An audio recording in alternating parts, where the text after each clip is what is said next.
Hola, ¿qué tal? Pues vamos a disponer nuestro corazón y nuestra mente para entrar en este contacto con la palabra de Dios y así poder tener un encuentro más profundo en esta liturgia del domingo, ya domingo 18 del tiempo ordinario. Estamos en nuestra lectura semicontinuada del Evangelio de San Juan y entonces vamos a darle lectura. Es capítulo 6 de los versículos del 24 al 35. Vamos a trazar la señal de la cruz en señal de reconocer nuestro ser bautizado, nuestro ser sellado y que Jesús nos ha salvado a través de este ícono que es la cruz, porque no tan solo es su cruz, sino en la cruz está condensado toda su vida, toda su entrega, desde la encarnación hasta su regreso, su ascensión a Dios Padre. Bien, los invito a tomar nuestras Biblias y ser conscientes de que vamos a entrar a un espacio sagrado, de que vamos a iniciar este diálogo con Dios a través de la Sagrada Escritura. En nombre del Padre, y del Hijo, y del Espíritu Santo. Bien, vamos a leerlo y nomás recordar que la semana pasada vimos los primeros 15 versículos del Evangelio de San Juan, en el capítulo 6, en donde se nos dio un signo, que fue la multiplicación de los panes, y reflexionábamos que un signo es bueno no en sí mismo, sino que para apuntar hacia otro lugar. Y hoy vamos a hablar otra vez de signos, de señales. Nuevamente, la gente le va a preguntar, bueno, ¿qué señal nos das tú? ¿Qué signo nos das tú? ¿Sí? Para que nosotros podamos creer. No lo vemos, no vemos directamente lo que está sucediendo, pero ¿qué señal nos das tú? ¿Qué nos apunta que sí dices la verdad? Bien, entonces en estas circunstancias vamos a leerlo y ha pasado algo importante. Al inicio decíamos cómo Jesús va de Cafarnaúm, se va a la otra orilla del lago y ahí es donde viene la multiplicación de los panes. Después, no lo vamos a leer el día de hoy, pero ya regresaron y en ese momento Jesús aprovecha para mostrar quién realmente es Él y muestra su dominio sobre el mar, caminando sobre las aguas. Ese pasaje no lo leemos porque lo volveremos a leer luego desde la versión de Marcos, pero porque ahorita solamente vamos a centrarnos en este discurso del pan vivo, del pan bajado del cielo, sobre la Eucaristía. Entonces, con este contexto, vamos a leer desde el versículo 24. Cuando la multitud se dio cuenta de que Jesús y sus discípulos no estaban allí, subieron a las barcas y fueron a Cafarnaúm en busca de Jesús. Al encontrarlo, en la otra orilla le preguntaron, Maestro, ¿cuándo llegaste? Jesús les respondió, les aseguro que ustedes me buscan no porque vieron signos, sino porque han comido pan hasta saciarse.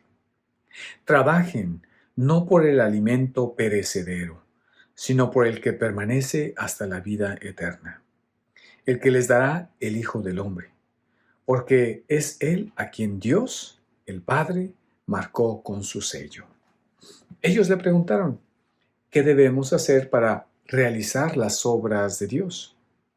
Jesús les respondió, la obra de Dios es que ustedes crean en aquel que Él ha enviado.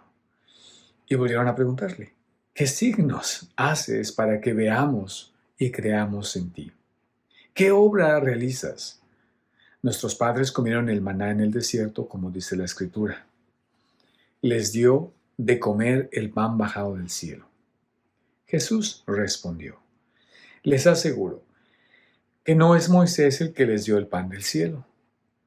Mi Padre les da el verdadero pan del cielo, porque el pan de Dios es el que desciende del cielo y da vida al mundo. Ellos le dijeron, Señor, danos siempre de ese pan. Jesús les respondió, yo soy el pan de la vida. El que viene a mí jamás tendrá hambre. El que cree en mí jamás tendrá sed. Bien, pues este es el Evangelio en el cual nos encontramos y tiene, aunque es una literatura muy sencilla en cuestión de sus expresiones y en cuestión de su gramática. Es muy complejo en su profundidad porque, como los teólogos continuamente nos dicen que Juan siempre nos habla como en dos planos, como pareciera ser que está hablando del plano ordinario y de repente se salta al otro plano espiritual. Es como Jesús cuando está hablando de una parábola, como lo hemos visto, está tomando algo, un ejemplo, algo muy cotidiano que todos conocemos y de repente le hace el giro y ya no nos está hablando de eso, sino eso lo utilizó como trampolín para llevarnos a otra cosa. Todo el Evangelio de Juan es así. Pareciera ser que nos está hablando de un alimento, algo que conocemos y de repente nos sale con otra experiencia, ¿no? Es como todo el Evangelio, pudiéramos decir, de San Juan es una parábola que Jesús utiliza, nos se hace familiar con nosotros, pero nos cambia la ruta. Entonces esto es algo así, por ejemplo, vemos en el capítulo 3 cuando está platicando con Nicodemo, ¿no? Y cuando le dice, es necesario que el hijo, que es necesario que el del nacimiento, ¿no? Eh, Dice, te aseguro que el que no renace de lo alto no puede ver el reino de los cielos. Y entonces Nicodemo dice, ¿cómo un hombre viejo puede nacer cuando ya es, un hombre puede nacer cuando ya es viejo? Entonces está hablando de ese nacimiento, pero a la misma vez Jesús está hablando de otro tipo de nacimiento y Nicodemo se sigue derecho, ¿no? Es como cuando están toreando, ¿no? El toro viene y dice, ya te entendí, ¡bum! Y ole, ¿no?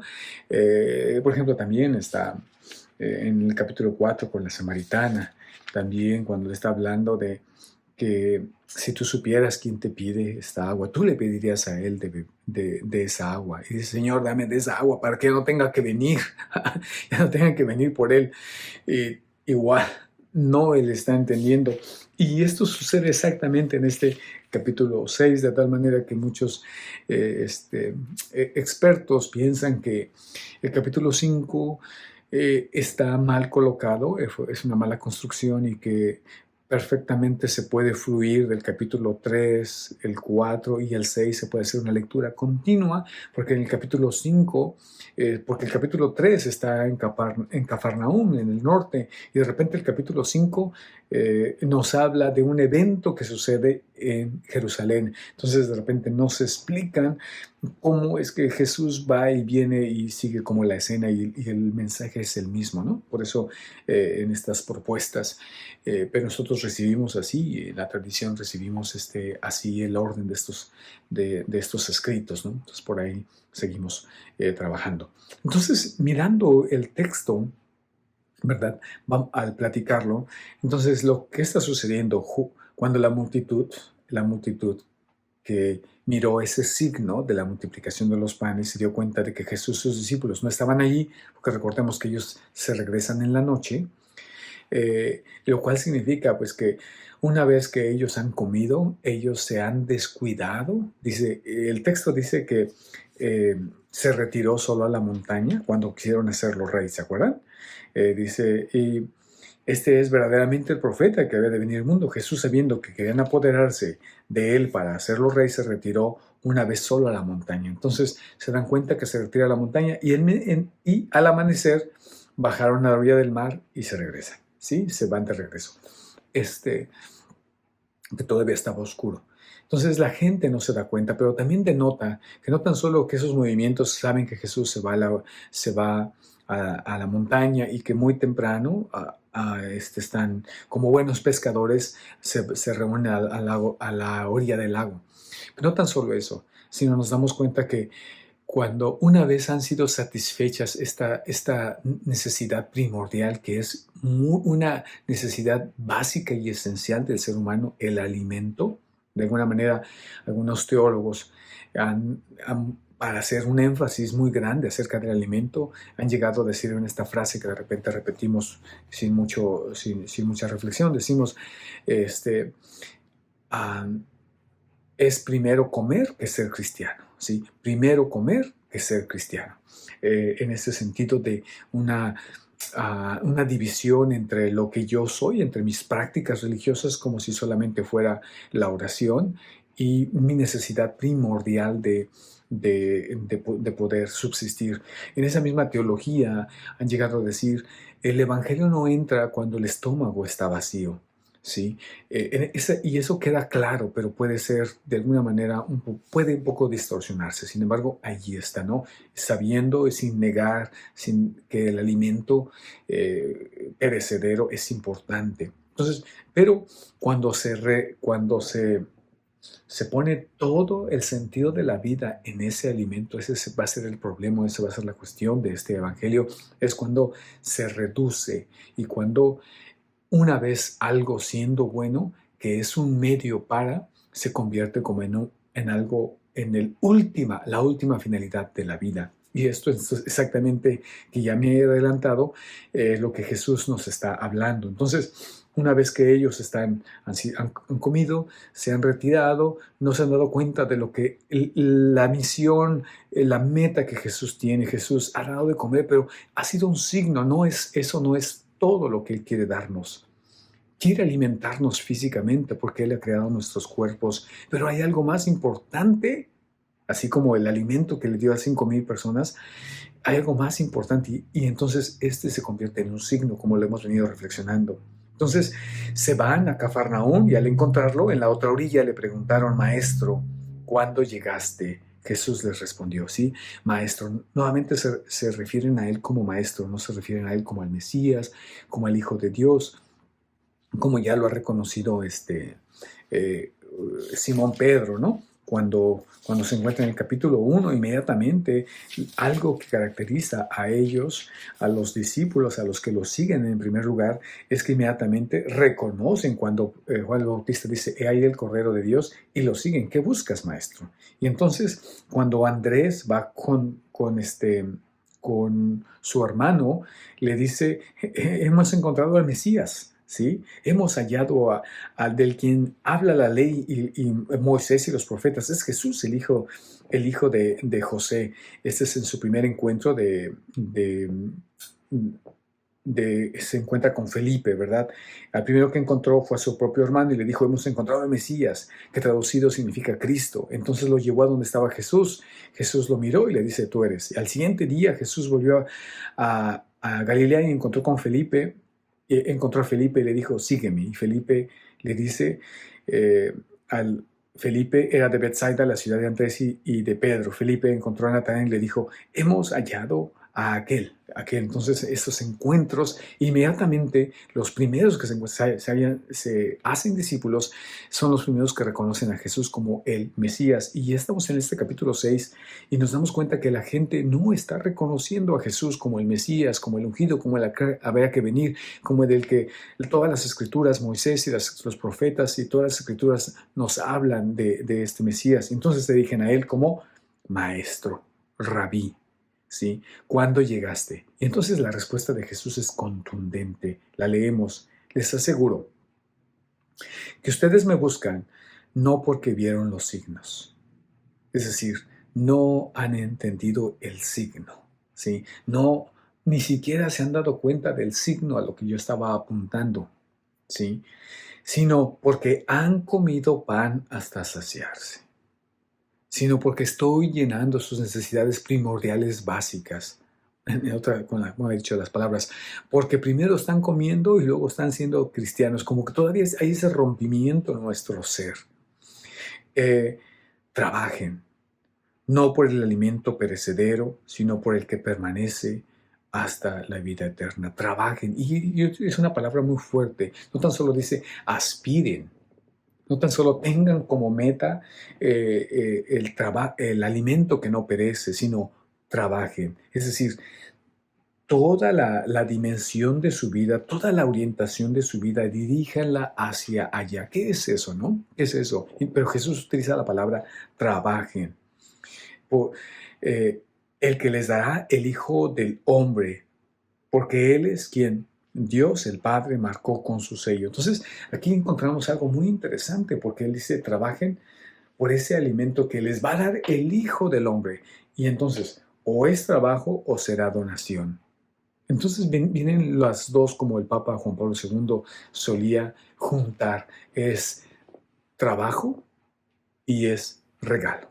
Sí, las dos cosas. El trabajo significa una disposición para recibir algo. No es hacer méritos para que me paguen mi salario. No en esa dinámica, sino es disponerme para poder. Voy a poner un ejemplo, pues muy absurdo, ¿verdad? Pero de alguna manera muy exagerado y tal vez sí muy fuera de contexto, pero solamente como para poder darme a entender. ¿Qué significa esto? Pues decir, pues mira, eh, yo quisiera darte el estudio de la universidad. Tú tienes muchos deseos de ser este, doctor. Y te voy a pagar toda la escuela para que vayas a la universidad y todo te lo voy a pagar.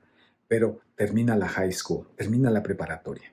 Sí, ese es el trabajo y de ahí yo me encargo de solucionar toda esta situación. Les digo, no es muy totalmente bien pensado, pero de alguna manera es lo que cuando Jesús dice, trabajen no por el alimento perecedero, sino por el que permanece hasta la vida eterna, el que les dará el Hijo del Hombre, porque Él es quien Dios el Padre marcó con su sello. Y entonces viene una intervención muy interesante.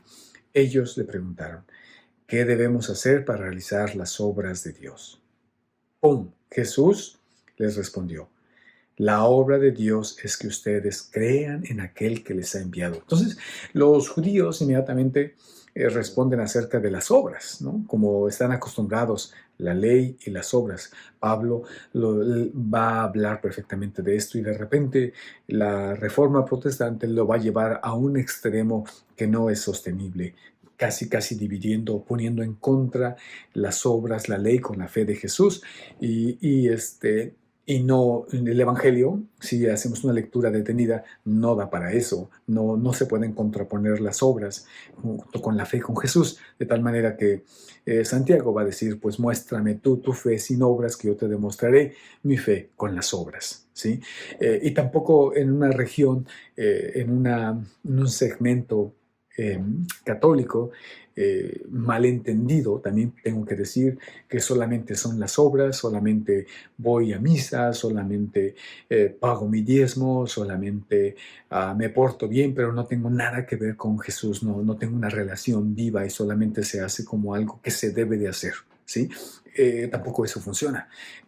Entonces, no la tenemos resuelta, ¿verdad? Entonces, ¿qué es lo que significa? Dice, ¿qué debemos hacer para realizar las obras de Dios? Cuando dice, trabajen. ¿Cuál es la obra de Dios? ¿Qué tengo que hacer? ¿Qué obra? Y entonces Jesús comienza, creer en Jesús, crean en mí, ¿sí? Y esto es toda la finalidad del cristianismo, creer, conformar toda mi vida en la vida de Jesús, creer lo que es Él. Y entonces las obras vendrán de esta relación. Y me gusta decir de alguna manera que, por ejemplo, cuando eh, vamos a comprar un carro, ¿verdad? Cuando vamos a comprar un carro, no se necesitan saber todos los detalles, más o menos sabes, ¿verdad? Cómo funciona, cuántas millas o cuántos kilómetros son por galón o por litro de gasolina. Sabes los detalles, cuál es la capacidad, cuánto dura el motor, qué fuerza tiene, pero no sabe uno más muchos detalles o cuando va a comprar una casa. Y así es con Jesús. En en este seguimiento a Jesús, el dar la vida por Jesús es tomar su vida como un modelo hacia mí, ¿sí? Es lo que me dirige, lo que direcciona toda mi vida, no es algo material, sino el estilo, la obra de Jesús. Es decir, que todos tengamos una felicidad, que haya una felicidad duradera, que haya justicia. Es ser sensibles a las realidades del mundo, ¿sí? Ser sensibles a las realidades del mundo. Ahorita hago como una conclusión porque veo el tiempo que se nos está acabando, pero voy a darle a continuación al Evangelio para poder ir rápidamente a la primera lectura que se nos propone. Y entonces, cuando habla de creer en él el que ha sido enviado, y hoy van a preguntarle, ¿qué signos haces para que veamos y creamos en ti? ¿Qué signos? Ya di los signos. Ya ha habido signos que Jesús está dando Y ellos vuelven a pedir, bueno, ¿cuáles son los signos? Este, como aquel pez que anda buscando el océano, ¿verdad? Dicen, ¿dónde está? O sea, me dicen que por aquí está el océano. Ya estás en él, estás metido en el agua y quieres ver algo diferente, en una estructura aquí en la cabeza que no nos permite ver realmente lo que ya está sucediendo. Los jóvenes anoche me decían, es que la vida está llena de señales. La vida nos da continuamente señales, hay signos en la vida, pero no los podemos mirar. Y dice, ¿qué obras realizas? Nuestros padres comieron el maná en el desierto, como dice la Escritura, les dio de comer pan bajado del cielo. Y Jesús les dice, no, no, no, no, no. Tampoco han captado esa señal, tampoco han visto ese signo. Les aseguro que no es Moisés el que les dio el pan del cielo. Mi Padre les da el verdadero pan del cielo, porque el pan de Dios es el que desciende del cielo y da la vida al mundo. Ellos le dijeron, Señor, danos siempre de ese pan. ¡Pum! Otra vez se vuelven a equivocar, como la samaritana. Dame, Señor, de esa agua para que ya no tenga que venir. Dame de ese pan. Y Jesús les dice, Jesús dice, yo soy el pan de vida. El que viene a mí jamás tendrá hambre. El que cree en mí jamás tendrá sed. Y esto es, la próxima semana vamos a estar mirando que ese pan, eso lo que está a la señal que nos está aventando es el mismo Jesús. Me gustaría rápidamente complementar esto o de alguna manera profundizar cuando vamos a la lectura del Éxodo. Y en la lectura del Éxodo es el capítulo 16 y solamente leeremos versículos 2 y 4 y después del 12 al 15. Y habla de esta situación también que tiene mucho que ver con trabajar por el alimento que perece. Y dice, en el desierto los israelitas comenzaron a protestar contra Moisés y Aarón. Ya están en el desierto, ya están en el segundo mes de la salida de Egipto, ya han pasado 2 meses fuera, y entonces empiezan a protestar. Y dicen, ojalá el Señor nos hubiera hecho morir en Egipto, les decía, cuando nos sentábamos delante de las ollas de carne y comíamos pan hasta saciarnos. Me río porque no hay ninguna insinuación que los esclavos, que eso eran en el país de Egipto, tuvieran ese tipo de banquetes, ¿sí? Cuando nos sentábamos delante de las ollas de carne y comíamos pan hasta saciarnos, eran esclavos. Y dice precisamente que ellos sufrían. Cuando Dios le habla a Moisés en el capítulo 3, dice, yo he visto la opresión de mi pueblo que está en Egipto. No le dice, he visto los banquetazos que se dan y me preocupa que se desvíe su fe. No, dice, los están oprimiendo, los están esclavizando, están matando a sus hijos, los están aventando al río, quieren que las mujeres los maten a los niños porque tienen miedo de que se reproduzcan, de que sean más grandes que nosotros. ¿De dónde surge esta memoria distorsionada? ¿De dónde surge? Esa es una pregunta a la psicología. ¿Sí? ¿Por qué ustedes nos han traído en este desierto a morirnos de hambre? El Señor dice, y el Señor le dice a Moisés, haré caer pan desde el cielo y el pueblo saldrá a recoger su ración diaria. Y así los pondré a prueba para ver si caminan de acuerdo con mi ley. Entonces, Dios es un Padre y ahí me encanta, de ahí y yo creo que ahí podríamos quedarnos, porque para que lo puedan seguir leyendo y poder seguir profundizando, pero es un Dios que nos da alimento y dice, yo les doy este alimento, pero hay algo más grande. Y en ese momento del Éxodo, que le podríamos llamar así, en esta experiencia teológica, lo que nos está queriendo Dios es la libertad. No solo de pan vive el hombre, sino de estos valores de ser libre, lo apuntamos. Yo me gustaría preguntar a ustedes, ¿cuál es el sentido de nuestras vidas? Tendríamos que preguntarle, ¿para qué trabajo? ¿Para qué le doy de comer a mis hijos? ¿Para qué voy? ¿Cuáles son mis metas en esta vida? ¿Es solamente para que deje de ser pobre? ¿Es solamente para irme de vacaciones y regresar a trabajar? ¿Cuál es el sentido de tu vida y hacia dónde como papá o mamá estás dirigiendo a toda tu familia de la cual tú eres responsable? Si algún joven mira esto, cuando quieres un trabajo y cuando estudias hacia algo, ¿hacia dónde diriges toda tu energía? ¿Qué es lo que quieres? ¿Hacia dónde están tus metas? Tenemos que poner nuestros ojos fijos en Jesús y mirar cuál era la meta de Jesús. Y ciertamente era que el ser humano tenga vida y que tenga vida en abundancia, como lo va a decir más adelante en este Evangelio. Pero necesitamos aprender a mirar, a contemplar a Jesús y que nuestra vida se transforme en las opciones de Jesús, en el trabajo de Jesús, en la dedicación de Jesús. Y esto no significa que todos sean sacerdotes o monjes o monjas o misioneros, sino porque Jesús no era nada de esto. De alguna manera nosotros, los religiosos y los sacerdotes, de alguna manera quiero decir que nos han privilegiado, nos están spoiled, nos están consintiendo con darnos este estilo de vida y dedicarnos solamente a ello. Pero, pero Jesús en el sistema religioso no era ni un sacerdote, no era ni un escriba, no era ni un fariseo, sino pertenecía, era un hombre fuera de contexto y todo esto, era un hombre, un judío ordinario, ¿sí? Un judío ordinario. Y Jesús tenía sus prioridades. Jesús tenía sus prioridades y Jesús pasó haciendo el bien. Jesús no se afanó. No se afanó en tener una buena comida, no se afanó en comer todos los días bien, tener una casa. De hecho, Lucas nos descubre la pobreza de Jesús. Decía, el Hijo del Hombre no tiene ni siquiera dónde reclinar su cabeza.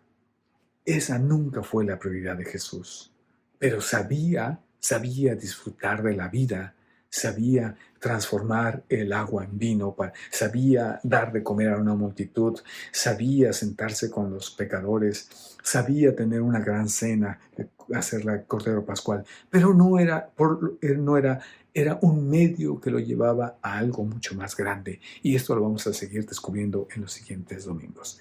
Que el Señor les bendiga y que, que reflexionemos por qué estoy trabajando, hacia dónde dirijo todos los esfuerzos de mi vida. Señor les bendiga. En nombre del Padre, del Hijo y del Espíritu Santo. Nos vemos en la Eucaristía.